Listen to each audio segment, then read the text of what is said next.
नमस्कार दोस्तों, स्वागत है आपका अपना चैनल जिसका नाम है केवल एग्जाम। इसमें आज जो हम पढ़ने जा रहे हैं वो यूपी पीसीएस के ऐसे चैप्टर को पकड़ने जा रहे हैं जहाँ से कभी नए क्वेश्चन नहीं बने हैं। नए बने हैं तो वह किसी न किसी रूप में पुराने आए प्रश्न को जोड़ तोड़ के ही बनाया गया है। तो उसको आज हम कंप्लीट करने जा रहे हैं। साइंस का पोर्शन कंप्लीट करने जा रहे हैं। साइंस का पोर्शन इसलिए कंप्लीट करना ज़रूरी है क्योंकि आप देखेंगे करंट प्लस मतलब करंट में जो साइंस का करंट होता है वो प्लस देखेंगे जो ट्रेडिशनल करंट है तो सॉरी ट्रेडिशनल साइंस है उसको मिलाकर 16 से लेके 20 क्वेश्चन आते हैं। 2021 में जहां तक था 25 क्वेश्चन साइंस से आए थे, याद रखिएगा। इतना मार्जिन है इस पोर्शन का। और चूंकि इसमें साइंस और टेक के क्वेश्चन बहुत कम ही आते हैं, ट्रेडिशनल साइंस के ही क्वेश्चन आते हैं, तो करना आसान भी होता है। क्योंकि मुझे ऐसा लगता है यूपी पीसीएस में अगर आप साइंस को छोड़ रहे हैं, यूपी पीसीएस के साथ साथ देखेंगे बिहार पीसीएस में भी अगर आप साइंस को अंडरस्टिमेट कर रहे हैं कि साइंस के ट्रेडिशनल नहीं पढ़ के जाएंगे या पूर्वालोकन पढ़ के या बैक ईयर क्वेश्चन करके नहीं जाएंगे, तो निश्चित रूप से आपका बहुत बड़ा लॉस हो सकता है। तो इसी से बचने के लिए आज जो हम पोर्शन लाए हैं उसका नाम है सामान्य विज्ञान एवं कृषि भूमि से सॉरी भारतीय कृषि से संबंधित है। ये सारा पहले हम एक वीडियो में देखेंगे भौतिक विज्ञान का, दूसरे में हम देखेंगे रसायन विज्ञान का, तीसरे में देखेंगे हम जीव विज्ञान का। याद रखिएगा जीव विज्ञान का पोर्शन ज़्यादा होता है, उसके बाद भौतिक विज्ञान का होता है, फिर उसके बाद जाकर रसायन विज्ञान का होता है। लेकिन चूंकि इस पीडीएफ में आप देखेंगे भौतिक विज्ञान पहले दिया है तो हम उसको कंप्लीट कर लेते हैं। भौतिक विज्ञान को कोशिश करेंगे 1 घंटे में सारा वीडियो कंप्लीट हो जाए। हो सकता है 1 घंटे 10 मिनट 20 मिनट हो जाए, तो उसमें परेशान होने की बात नहीं है क्योंकि इससे आपको 2 से 3 क्वेश्चन मिलेंगे। फिजिक्स से आपको 2 3 4 करीब 5 क्वेश्चन भी मिलते हैं। तो चलिए प्रारंभ करते हैं। लेकिन उससे पहले अगर आपने अभी तक हमारे चैनल को सब्सक्राइब नहीं किया, सब्सक्राइब कर लीजिए। वीडियो अच्छे लग रहे हो तो लाइक करिए और अपने सुझाव और मेरे द्वारा जो प्रश्न पूछे जा रहे हैं उसका उत्तर देने के लिए कमेंट भी करिए। चलिए प्रारंभ करते हैं। इसको हम थोड़ा और जो साइड में इधर परीक्षाएं लिखी हुई हैं ना, इनको थोड़ा साइड कर देते हैं कि थोड़ा और जूम करके और बड़ा दिखाई देगा, तो ये पीडीएफ से हट जाएगा। देखते हैं।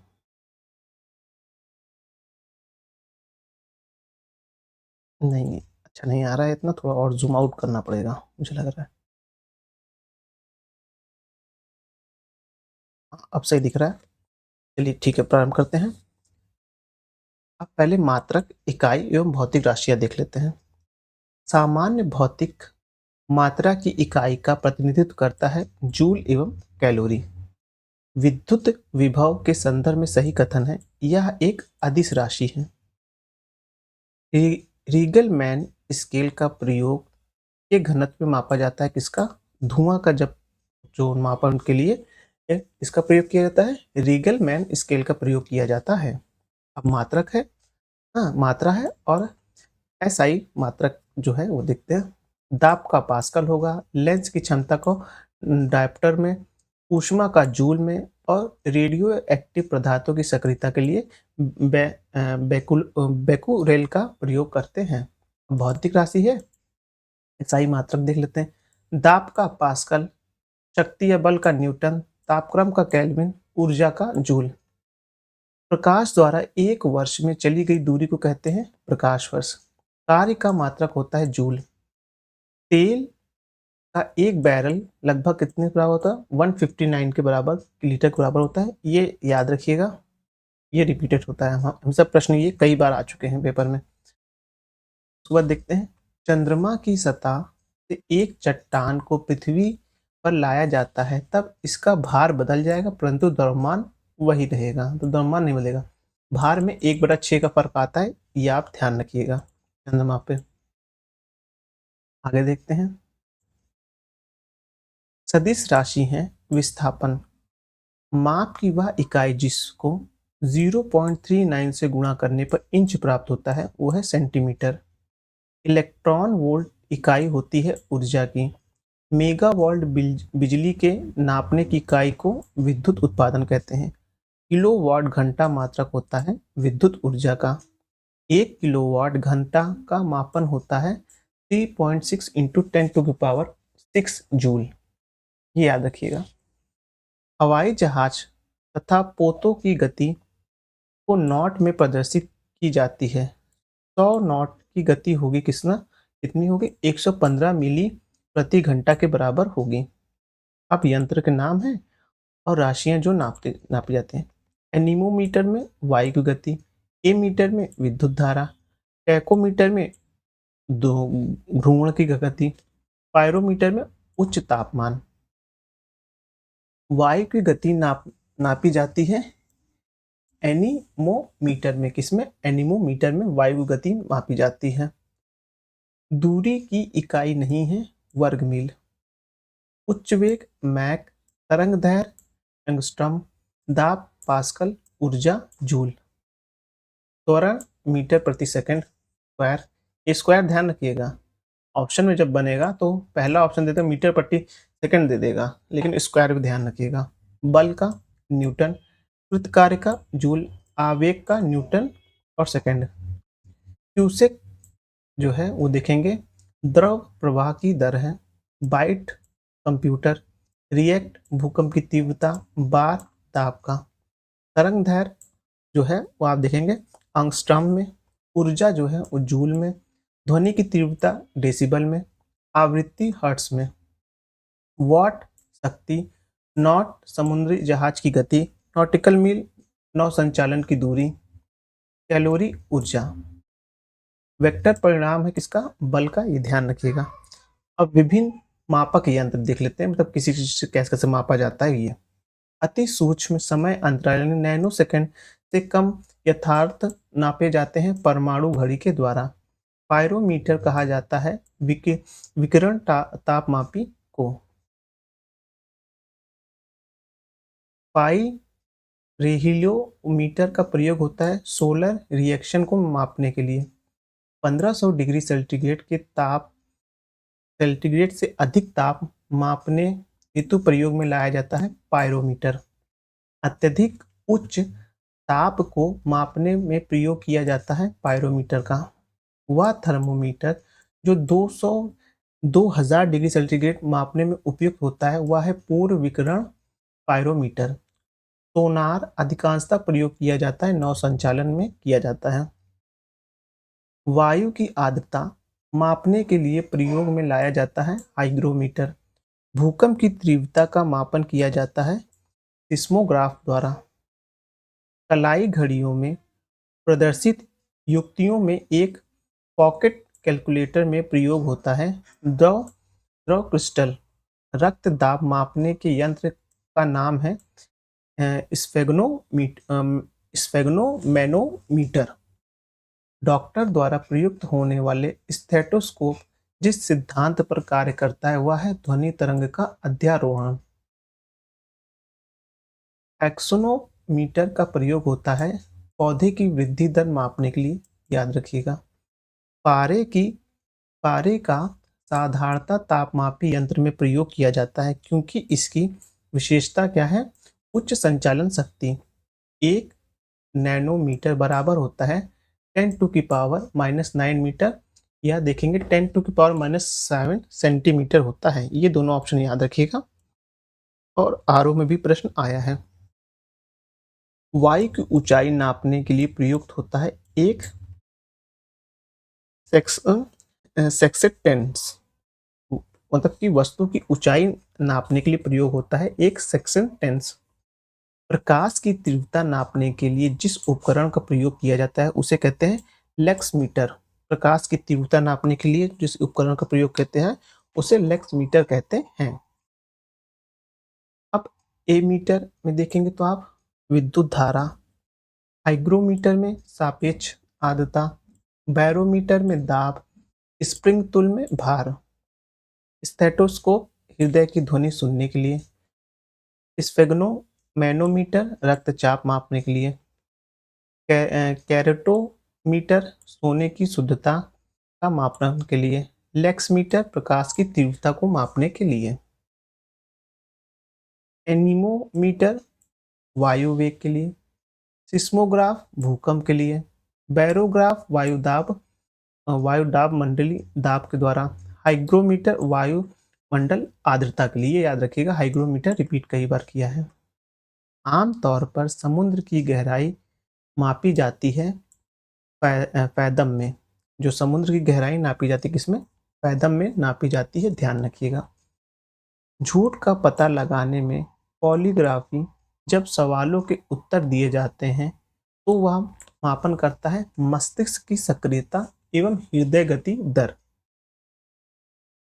लेकिन पॉलीग्राफी टेस्ट अभी भारत के जो नए संविधान संशोधन हुआ है जिसमें 7 अधिनियम 2023 में, उसमें जो है पॉलीग्राफी को नहीं सम्मिलित किया गया है, ये बात ध्यान रखिएगा। आगे देखते हैं। डॉक्टर के स्टेथोस्कोप में ध्वनि बढ़ जाती है, इसका कारण है ध्वनि का परावर्तन। सोनोग्राफी में तरंग या किरणें प्रयुक्त होती हैं पराश्रव तरंग की। अब यांत्रिक एवं गुरुत्व के अधीन गति चैप्टर देख लेते हैं, दिख कैसा रहा है? हाँ सही है।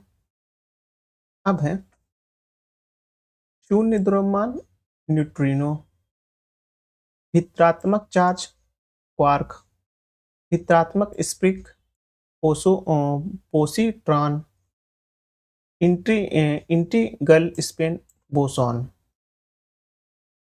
एक सितार में ध्वनि तरंगें उत्पन्न होती हैं, वो होती कैसी हैं? अपरागामी एवं अनुप्रस्थ प्रकार की। प्रत्येक क्रिया के लिए एक समान और विपरीत प्रक्रिया होती है। यह नियम किसका है? न्यूटन का है। लिस्ट के किसी पिंड का आभासी भार उसके वास्तविक भार से अधिक होता है। यह लिफ्ट ऊपर की ओर त्वरित होती है। एक भारहीन रबड़ के गुब्बारे में 200 ग्राम जल भरा जाता है। जल में इसका भार कितना होगा? 0 होगा। जब किसी पिंड को चंद्रमा से पृथ्वी पर स्थानांतरित किया जाता है तो पृथ्वी पर उसका भार बढ़ जाता है तथा मात्रा अपरिवर्तित रहती है। यानी कि भार में बदलाव आता है लेकिन द्रव्यमान वही रहता है। जब किसी वस्तु को पृथ्वी से चंद्रमा पर लाया जाता है तो उसका भार घट जाता है। किसी वस्तु को पृथ्वी से चंद्रमा पर ले जाया जाता है, मैंने चंद्रमा से पृथ्वी पढ़ दिया, याद रखिएगा। पृथ्वी से चंद्रमा पर ले जाएंगे तो भार घट जाएगा, अगर चंद्रमा से पृथ्वी पर आएगा तो भार जो है उसका बढ़ जाएगा। वस्तु की मात्रा बदलने पर अपरिवर्तित रहेगा उसका घनत्व। यदि 100 ग्राम चीनी को आधा लीटर पानी में मिलाकर एक असंतृप्त चीनी का घोल तैयार किया जाए तो वह भौतिक राशि जो नहीं बदलेगी, आयतन। लोलक घड़ी गर्मियों में सुस्त हो जाती है क्योंकि लोलक की लंबाई बढ़ जाती है जिससे इकाई दोलन में लगा हुआ समय बढ़ जाता है। जब कुएं से पानी की बाल्टी को ऊपर खींचते हैं तो हमें महसूस होता है कि बाल्टी पानी की सतह से ऊपर भारी हो जाती है। पीसा की झुकी हुई मीनार गिर नहीं जाती है क्योंकि गुरुत्वाकर्षण केंद्र से लगने वाला ऊर्ध्वाधर लाइन यानी कि रेखा तल के अंदर रहती है। अब देखते हैं अगला क्वेश्चन। समान गति से जा रहे हवाई जहाज से यदि एक बम नीचे गिराया जाता है तो बम के नीचे पहुंचने तक हवाई जहाज की स्थिति होगी बम के ठीक ऊपर। कहाँ होगी? बम के ठीक ऊपर। ये क्वेश्चन को फिर पढ़ते हैं। समान गति से चल रहे हवाई जहाज से यदि एक बम नीचे गिराया जाता है तो बम के नीचे पहुंचने तक हवाई जहाज की स्थिति होगी बम के ठीक ऊपर। प्रेशर कुकर के अंदर का उच्चतम ताप निर्भर करता है ऊपर के छिद्र का क्षेत्रफल व उस पर लगाए गए वजन पर। हवाई जहाज से यात्रा करते समय पेन पेन की स्याही निकल जाती है क्योंकि वायु दाब में कमी के कारण। रॉकेट कार्य रॉकेट कार्य करता है संवेग संरक्षण सिद्धांत पर। जेट इंजन कार्य करता है रैखिक संवेग संरक्षण सिद्धांत पर। यदि पृथ्वी का गुरुत्वाकर्षण बल अचानक लुप्त हो जाए तो परिणाम सही होगा। क्या सही होगा परिणाम में? वो होगा, आप देखेंगे कि वस्तु का भार शून्य हो जाएगा और परंतु द्रव्यमान वही रहेगा। वस्तु का भार शून्य हो जाएगा और द्रव्यमान वही रहेगा। यदि पृथ्वी और सूर्य की दूरी जो है उसके स्थान पर दुगुनी होती तो सूर्य द्वारा पृथ्वी पर गुरुत्वाकर्षण बल जो पड़ता हुआ जब जितना है उसका एक चौथाई भाग पड़ता। वर्तमान जितना है उसका एक चौथाई भाग पड़ता। किसी वस्तु का भार ध्रुवों पर अधिकतम होता है तो वस्तु का भार कहाँ अधिक होगा? ध्रुव पे अधिक होगा। ये लाइन याद रखिएगा, एसटी लाइन याद रखिएगा, क्योंकि ये प्रश्न पूछा जाता है कि ध्रुवों पर भार, पृथ्वी में किसी वस्तु का भार सबसे ज्यादा कहाँ होगा? ध्रुवों पर होता है। लोहे की एक गेंद लोहे की एक गेंद जिसका पृथ्वी पर भार 10 किलोग्राम है का अंतरिक्ष में भार क्या होगा? शून्य। मानव शरीर का भार अधिकतम होता है ध्रुवों पर। वायुमंडल दाब का अचानक गिरना इंगित करता है तूफान को। एक व्यक्ति स्थिर जल में नाव में खड़ा है। यदि वह किनारे की ओर चले तो नाव किनारे से दूर बढ़ेगी। पानी पानी से भरे एक बीकर में एक बर्फ का टुकड़ा तैर रहा है। जब संपूर्ण बर्फ पिघल जाएगी तो पानी की सतह अपरिवर्तित होगी। एक व्यक्ति चलती गाड़ी में इंजन की ओर मुंह कर कर बैठा है। वह एक सिक्का उछालता है तो उसके पीछे गिरता है। रेलगाड़ी चल रही है आगे गतिवर्धन के साथ। नदी में पानी के बहाव के लिए जिम्मेदार है घर्षण का बल। पानी का घनत्व अधिकतम होता है 4 डिग्री सेल्सियस अधिकतम होता है। जल का अधिकतम घनत्व होता है कितना? 277 केल्विन होता है। अब एक ट्रेन जैसे ही चलना आरंभ करती है उसमें बैठे हुए यात्री का सिर पीछे की ओर झुक जाता है। इसका कारण क्या है? स्थिरता का जड़त्व।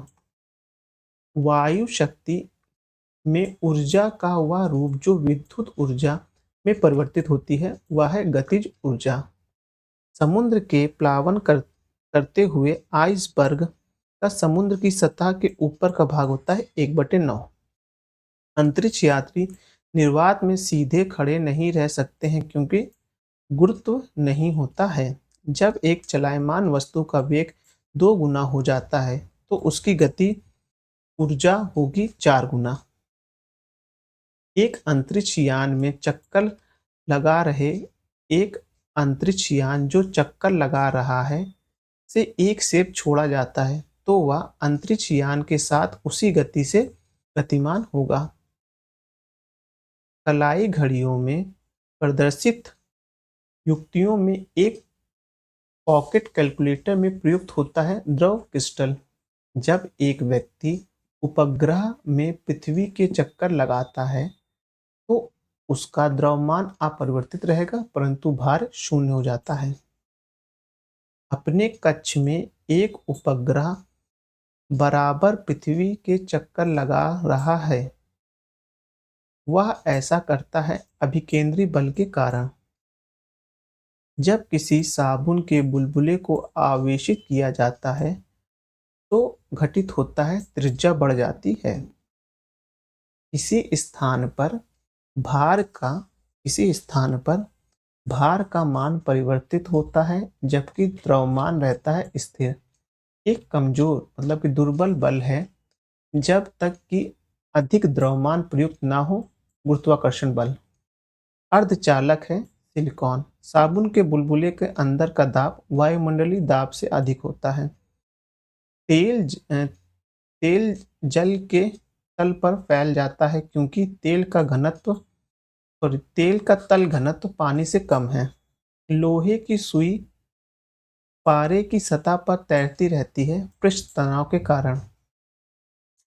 एक सुई पानी में डूब जाती है जबकि लोहे से बनी जहाज पानी पर तैरती है क्योंकि सुई का सापेक्षिक घनत्व उसके द्वारा हटाए गए पानी के अपेक्षित घनत्व के अधिक होता है। जब कोई जहाज नदी से सागर में घुसती है, वह कुछ ऊपर उठ जाती है। कमरे में ताप पर सिलिकॉन होता है एक अर्धचालक। अब देखेंगे ध्वनि एवं तरंगे देखेंगे। मनुष्य का कान सबसे सुग्रीही होता है 1000 हर्ट्ज पर। सुनने की दृश्यता होती है 1.1/10 सेकंड की। दृष्टि के दृष्टार्थ होता है 1.16 सेकंड। आवासीय क्षेत्र में 55 डेसिबल, शांत क्षेत्र में 50 डेसिबल, औद्योगिक क्षेत्र में 70 डेसिबल, व्यापारिक क्षेत्र में 65 डेसिबल ये अनुमानित है। पराध्वनिक विमान उड़ते हैं ध्वनि की चाल से अधिक चाल से। ध्वनि का एक महत्वपूर्ण अभिलक्षण तारतम्य निर्भर करता है आवृत्ति पर। ध्वनि के छोटे विभाजनी ध्वनि इकाइयों को स्पष्ट करता है जिसमें से प्रत्येक की एक अस्मिता होती है ध्वनि ग्राम की। ध्वनि का वेग अधिकतम होता है स्टील में। याद रखिएगा इंपॉर्टेंट, ध्वनि का वेग अधिकतम किसमें होगा? वह स्टील में होता है। दूर संचार के लिए प्रयुक्त तरंगे हैं माइक्रोवेव। दूर संचार के लिए इस कौन सी ध्वनि का प्रयोग होता है? माइक्रोवेव तरंगों का प्रयोग होता है। अब आगे देखेंगे दूरदर्शन प्रसारण में ध्वनि संकेतों को प्रेषित करने में प्रयुक्त तकनीक आवृत्ति मॉड्यूलन है।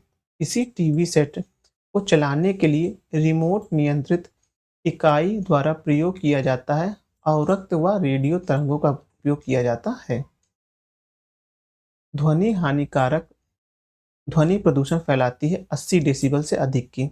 थर्मल फ्लास्क में लंबे समय तक तरल गर्म या ठंडा रहता है क्योंकि ऊष्मा की कोई हानि अथवा प्राप्ति नहीं होती है। संचालन, संवहन एवं विकिरण में ठोस और गैस दोनों माध्यम में चल सकती है ध्वनि तरंगे। ध्वनि तरंगे नहीं चलती है निर्वात में।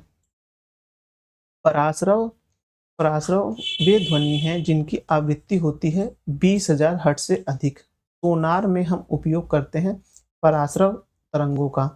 नजदीकी आती रेलगाड़ी की सीटी की आवाज बढ़ जाती है जबकि दूर जाने वाली रेलगाड़ी के लिए घट जाती है। यह प्रचंड यानी कि फिनामिनॉन उदाहरण है किसका? डॉपलर प्रभाव का। ध्वनि का वेग अधिकतम होता है धातु में। स्पष्ट रूप से प्रतिध्वनि सुनने के लिए परिवर्तित सतह और सुनने वाले के मध्य कम से कम दूरी जो होनी चाहिए वह 16.5 मीटर की होनी चाहिए। ध्वनि चलती है अनुदैर्ध्य तरंगों की तरह पर। चमगादड़ अंधेरी रात में उड़ सकते हैं और अपना शिकार भी कर सकते हैं। इसका कारण है वे पराध्वनि तरंगे निकालते हैं और इन्हीं के द्वारा निर्देशित होते हैं। ये कीटों को नष्ट कर सकती है। ये कपड़ों में धूल हटाकर उन्हें साफ कर सकती है। इसका उपयोग बीमारी के उपचार के लिए किया जाता है एवं ये स्वचालित दरवाजों को नियंत्रित कर सकती हैं। ये सभी गुण किसके हैं? पराश्रव तरंगों के हैं। याद रखिएगा, इंपॉर्टेंट है। सीटी स्कैन करने में प्रयोग किया जाता है किसका? एक्सरे किरणों का। किसी हॉल में ध्वनि स्रोतों को बंद करने के बाद भी ध्वनि का कुछ देर तक सुनाई देना कहलाता है अनुरणन। क्या? अनुरणन कहलाता है। रेडियो तरंगों द्वारा वस्तुओं की उपस्थिति और स्थिति ज्ञात करने के लिए मुख्य रूप से प्रयोग किया जाता है रडार का। वह तरंगे जो कीटों को नष्ट करती हैं पराश्रव तरंग। वह तरंगे जो कपड़े से धूल हटाकर उन्हें साफ करती हैं पराश्रव तरंग।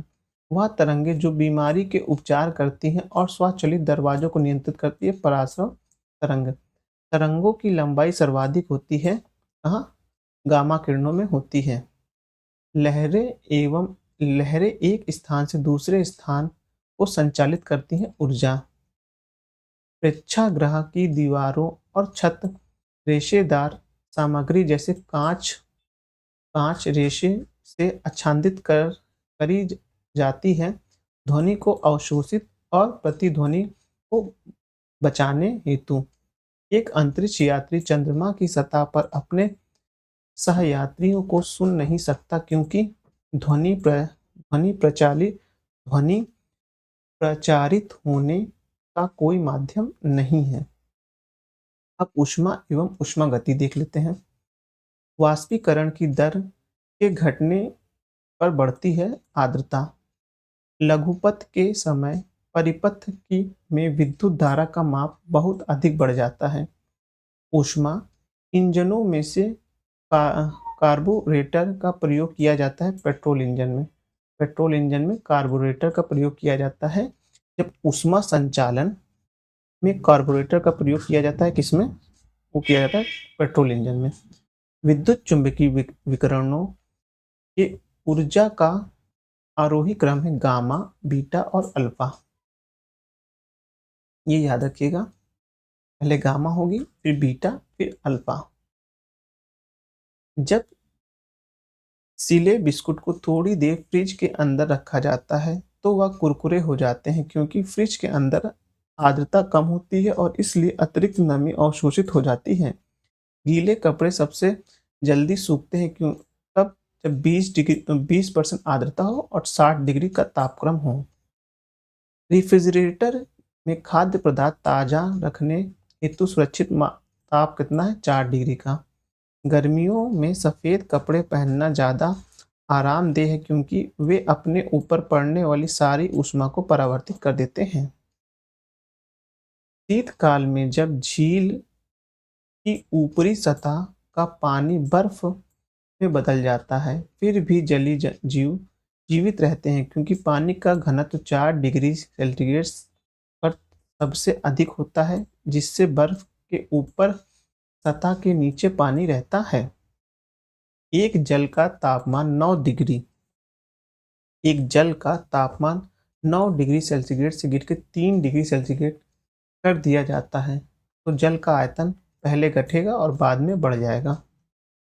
जब किसी बोतल में पानी भरा जाता है और उसे जमने दिया जाता है तो बोतल टूट जाती है, पानी जमने पर फैलता है। इसलिए मनुष्य आर्द्रता व गर्मी से परेशानी अनुभव करता है। इसका कारण है पसीना आर्द्रता के कारण वाष्पीकृत नहीं होता है। गर्मी के मौसम में एक पंखा आराम का बोध कराता है क्योंकि हमारा पसीना अधिक गति से वाष्पीकृत होता है। शरीर की छड़ जब भाप में रखी जाती है उसकी लंबाई बढ़ जाती है, शीशे की छड़ है, परंतु चौड़ाई बढ़ जाती है। अधिक गंभीर ज्वालक पैदा होता है कहाँ? भाप से। ऊर्जा का सर्वाधिक उत्तम चालक है जल। जब बर्फ पिघलता है तब आयतन घटता है, जब बर्फ पिघलेगा तब आयतन घटेगा। एक लोहे की गेंद को गर्म किया जाए तो सर्वाधिक प्रतिशत वृद्धि होगी उसके आयतन में। बादल आच्छादित रातें स्वच्छ आकाश वाली रातों से अधिक गर्म होता है क्योंकि बादल पृथ्वी तथा हवा के ऊष्मा का विकृत रोकता है। रेफ्रिजरेटर में थर्मोस्टेट का कार्य है एक समान तापमान को बनाए रखना।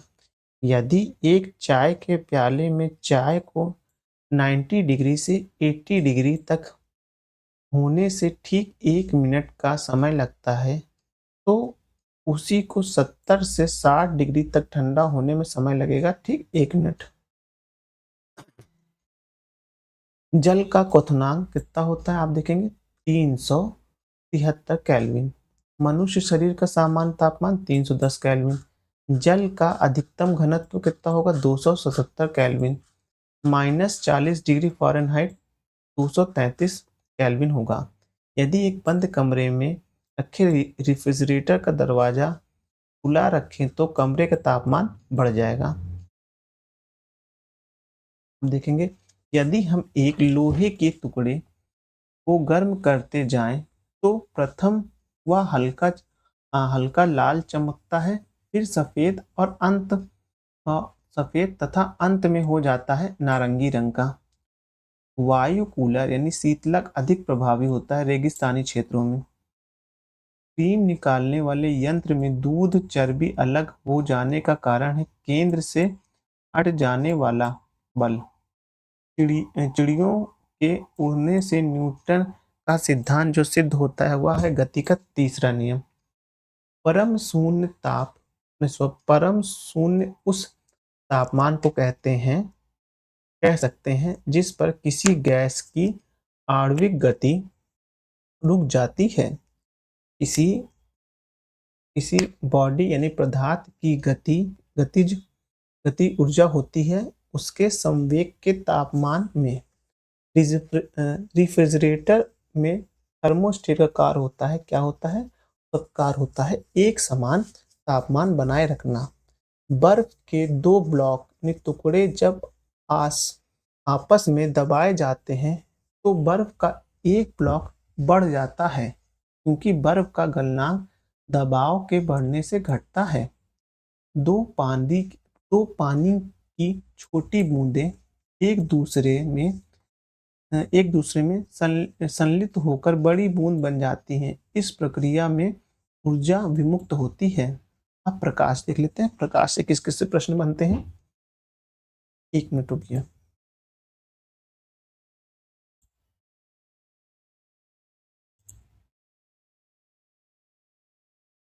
प्रकाशीय संचार का लाभ नहीं है अधिक गति। वायुमंडल में प्रकाश के प्रसरण का कारण है धूल कण। ज्यादा सूर्य की रोशनी परिवर्तित करती है ताजा बर्फ से ढकी भूमि को।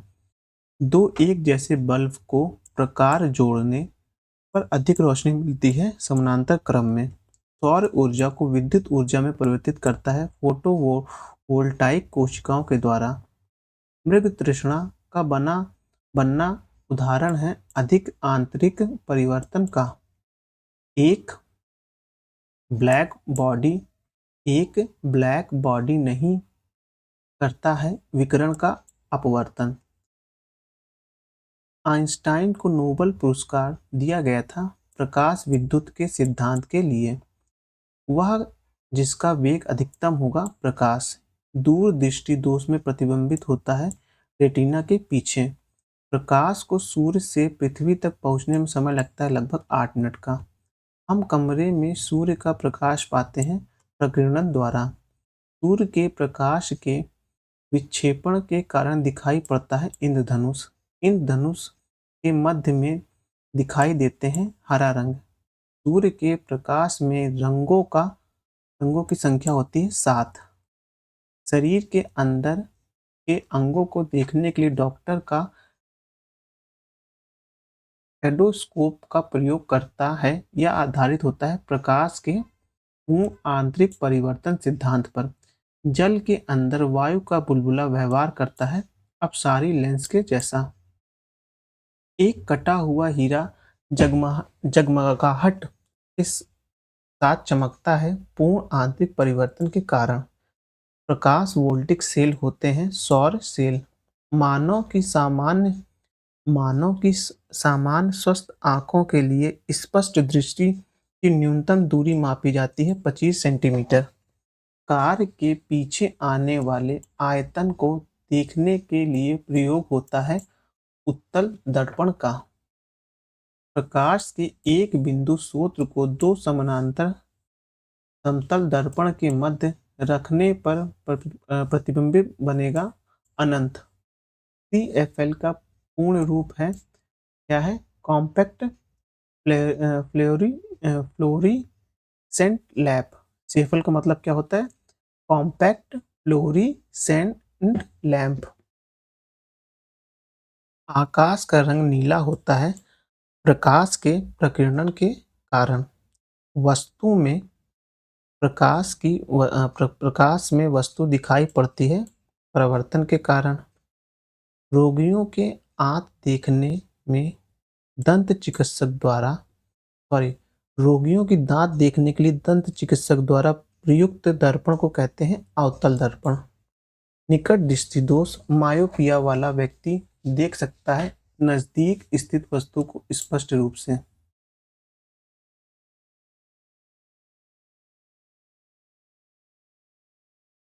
ये जो मुझे क्वेश्चन लग रहा है गलत है, ये यहाँ गलत लिख गया है, क्योंकि इसमें लिखा जो है वो ये है कि निकट दृष्टि दोष यानी मायोपिया वाले व्यक्ति को देख सकता है नजदीक स्थित वस्तु को स्पष्ट रूप से। ये गलत है, मेरे ख्याल से गलत यहाँ लिख गया। निकट दृष्टि दोष को ठीक किया जाता है अवतल लेंस प्रयुक्त करके। मृग मरीचिका का कारण है प्रकाश का पूर्ण आंतरिक परिवर्तन। प्रकाश का रंग निर्धारित होता है इसके तरंगदैर्घ्य से। क्षितिज के समीप सूर्य एवं चंद्रमा के अर्धवृत्ताकार दिखाई देने का कारण है अपवर्तन। दृष्टिपटलीय रेटिना का जो चित्र बनता है वह वस्तु से छोटा होता है, वह उल्टा होता है। हीरा चमकदार दिखाई देता है संपूर्ण आंतरिक परिवर्तन के कारण।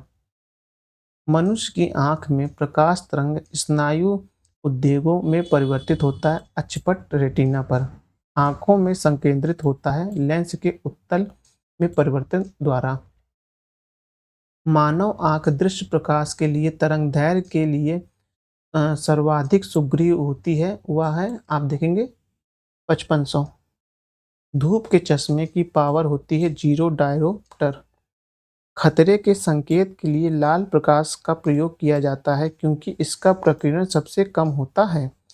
धूप के चश्मे के लिए धूप से बचने के लिए छातों में रंग संयोजित उचित है, ऊपर उजाला नीचे काला। प्रकाश का रंग निर्धारित होता है इसके तरंग लंबाई द्वारा। प्रसारी विश्व की संकल्पना आधारित है डॉपलर प्रभाव पर। सूर्य अस्त एवं सूर्य उदय के समय सूर्य के लाल रंग होने का कारण है प्रकाश का प्रकीर्णन। खगोलीय दूरियों से बना प्रतिबिंब होता है काल्पनिक और बड़ा। खोज बत्ती में दर्पण में प्रयुक्त होता है वह नतोदर दर्पण यानी कि अवतल दर्पण। आंखों की सुग्राह्यता सबसे अधिक होती है पीले एवं हरे रंग के बीच। दृश्य प्रकाश का धैर्यमान प्रसार होता है 390 से 780 nm के बीच। रात्रि दृष्टिकोण के कैमरे में उपयोग नहीं होता है वस्तुओं के एक्स किरण विकिरण का। इसी तारे का रंग दर्शाता है इसका ताप। जब प्रकाश एक माध्यम से दूसरे माध्यम में जाता है तो अपरिवर्तित रहता है आवृत्ति। पूर्ण सूर्य ग्रहण के दौरान सूर्य को सीधे देखने से आंख में अपरिवर्तनीय क्षति पहुंचती है। रेटिना का जलना सूर्य के इस किरण के कारण होता है अल्ट्रावायलेट प्रकाश के कारण। पेंसिल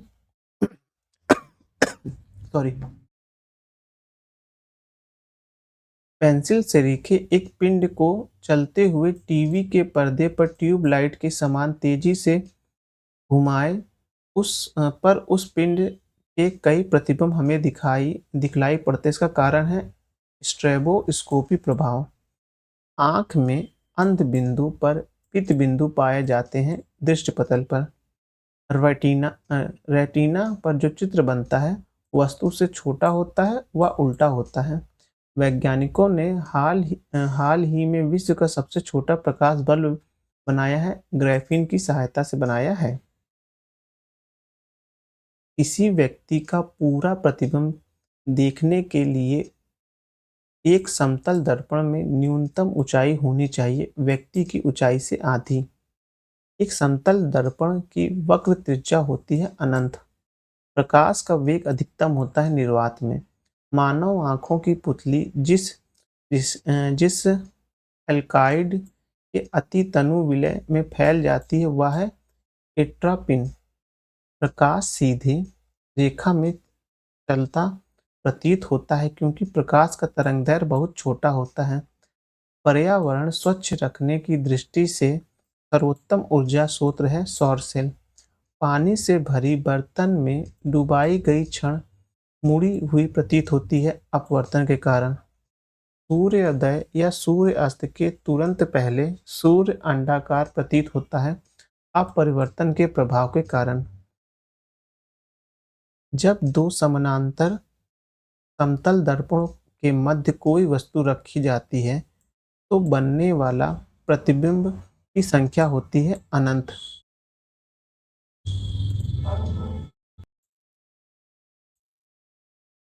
खतरे के संकेत के लिए लाल प्रकाश का प्रयोग किया जाता है क्योंकि इसका प्रकीर्णन सबसे कम होता है। लेजर एक युक्ति है जिसके द्वारा उत्पन्न किया जाता है उद्दीप्त विकिरण। वह प्रभाव जिसके कारण ब्रह्मांड की प्रकृति ज्ञात करने में सहायता मिलती वो है डॉपलर का प्रभाव। विद्युत एवं विद्युत चुंबकीय प्रेरणा ऐसे दिख रहा है, सही दिख रहा है।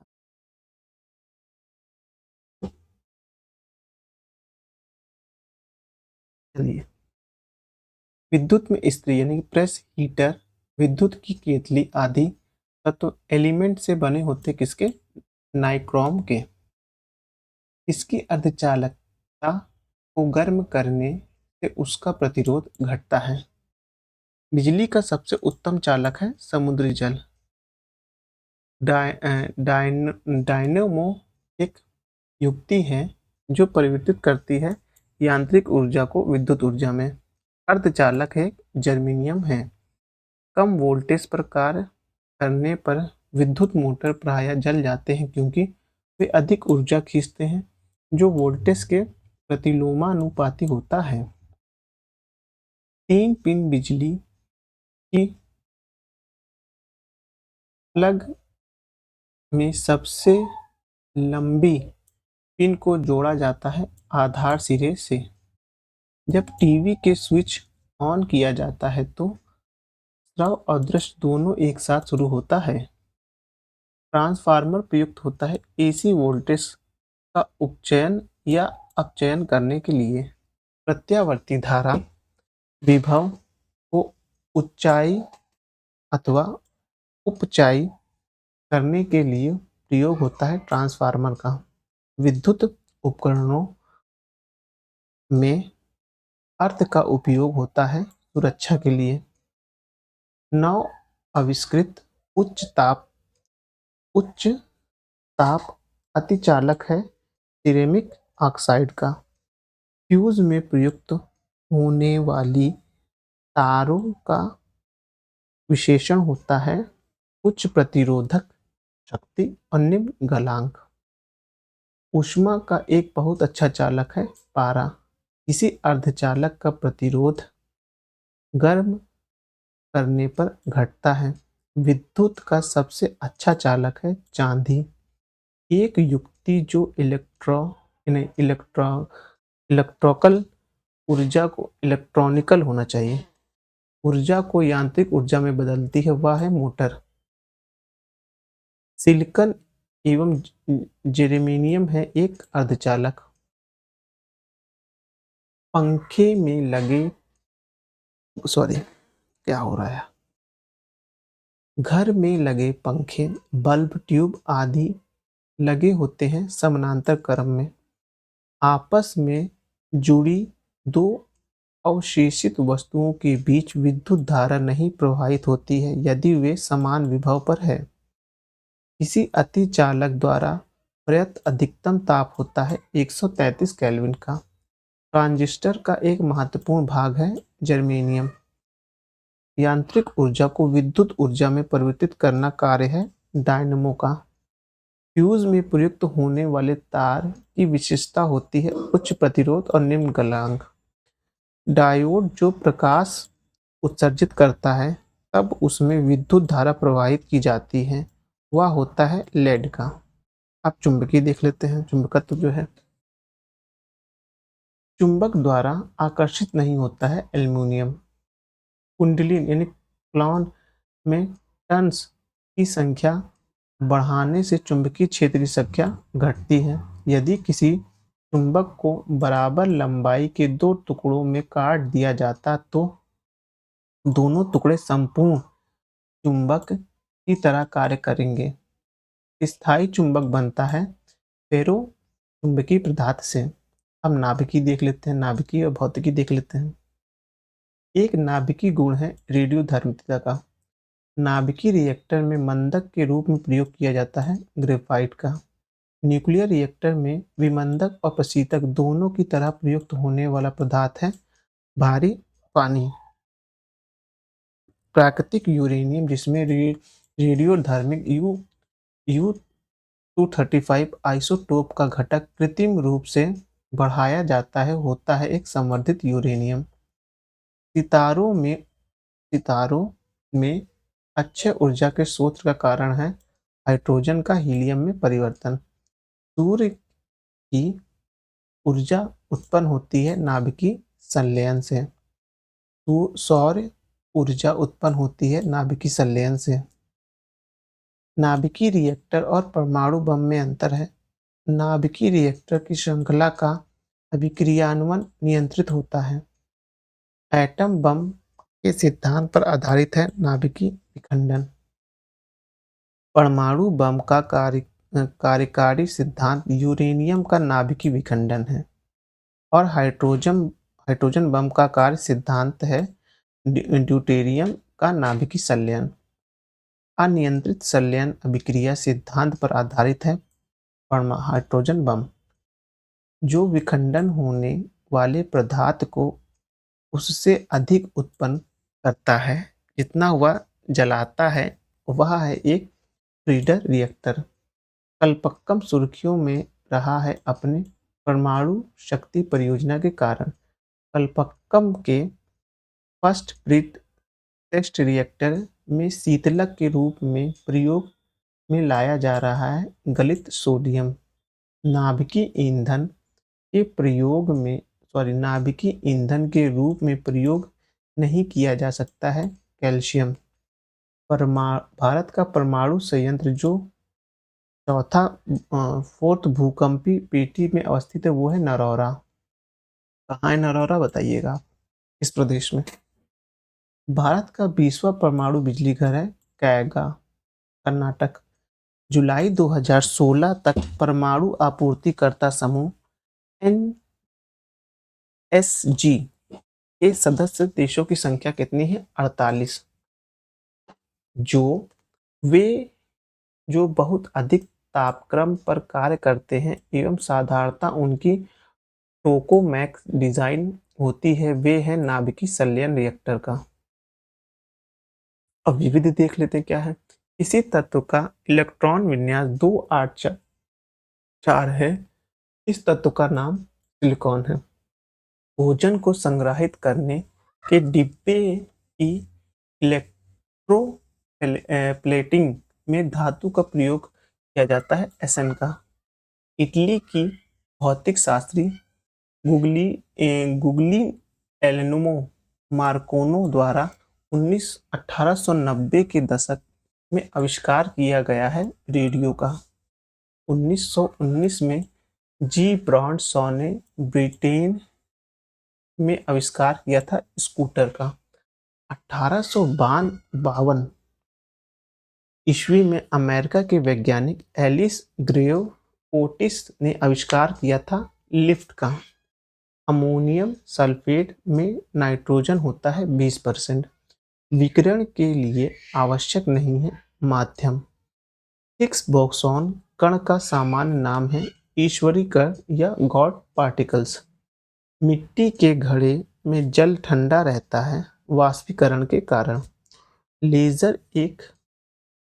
लेजर एक युक्ति है जिसके द्वारा उत्पन्न किया जाता है उद्दीपित विकिरण को।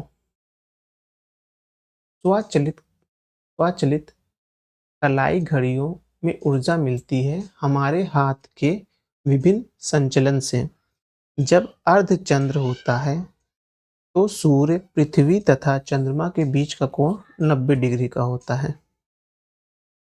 सड़क पर चलने की अपेक्षा बर्फ पर चलना कठिन है क्योंकि बर्फ में सड़क की अपेक्षा घर्षण कम होता है। दूरदर्शन के संकेत एक निश्चित दूरी के बाद नहीं मिलते हैं क्योंकि पृथ्वी की सतह वक्राकार है। यदि एक जहाज से समुद्र में प्रवेश करते हैं तो वे ऊपर उठेगा।